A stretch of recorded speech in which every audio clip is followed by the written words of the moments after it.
சென்னை பாரிமுனையில் உள்ள வணிக வளாக கட்டிடத்தில் மின்கசிவு காரணமாக பெரும் தீ விபத்து ஏற்பட்டது. இது தொடர்பான விவரங்களை செய்தியாளர் சம்பத் வழங்க கேட்போம்.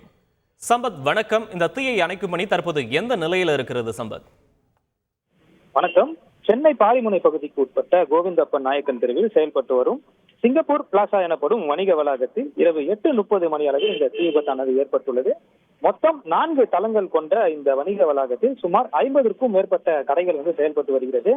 இந்த நிலையில் 4வது தளத்தில் அமைந்துள்ள அலங்கார மின்விளக்குகள் விற்பனை மற்றும் சேமிப்பு குடமில் சுமார் 8:30 மணி அளவில் எதிர்பாராத விதமாக இந்த தீ விபத்தானது ஏற்பட்டுள்ளது.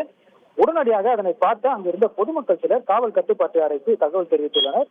தகவலின் அடிப்படையில் 5க்கும் மேற்பட்ட தீயணைப்பு வாகனங்களில் அங்கிருந்த தீயணைப்பு துறையினர் சுமார் 3 மணி நேர போராட்டத்திற்கு பின்பு இந்த தீயை கட்டுக்குள் கொண்டு வந்துள்ளனர். இந்த தீ விபத்தில் அந்த கடையில் வைக்கப்பட்டிருந்த பல லட்சம் ரூபாய் மதிப்பிலான மின்சாதன பொருட்கள் மொத்தம் சேதமடைந்திருப்பதாகவும் தெரிவிக்கப்படுகிறது. மேலும் சுமார் 20க்கும் மேற்பட்ட தீயணைப்பு வீரர்கள் துரிதமாக செயல்பட்டு முழுவதுமாக இந்த தீயை கட்டுக்குள் கொண்டு வந்துள்ளனர். இந்த தீ விபத்து தொடர்பாக காவல்துறையினர் வழக்கு பதிந்து விசாரணை மேற்கொண்டு வருகின்றனர். காவல்துறையினர் நடத்திய முதற்கட்ட விசாரணையில் உயர் மின்னழுத்தத்தின் காரணமாக மின்கசிவு ஏற்பட்டு இந்த தீ விபத்தானது ஏற்பட்டு இருக்கலாம் எனவும், மேலும் இந்த தீ விபத்து ஏற்பட்ட சமயத்தில் கடையில் உள்ள ஊழியர்கள் யாரும் இல்லதால் பெரும் உயிர் சேதமும் தவிர்க்கப்பட்டுள்ளது குறிப்பிடத்தக்கது.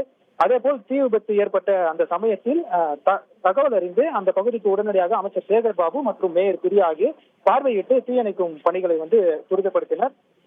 மக்கள் நெரிசல் அதிகம் இருக்கக்கூடிய பாரிமுனை பகுதியில் ஏற்பட்ட இந்த தீ விபத்தினால் அந்த பகுதியில் சற்று நேரத்திற்கு பரபரப்பான ஒரு சூழலும் ஏற்பட்டது. விவரங்களுக்கு நன்றி சம்பத்.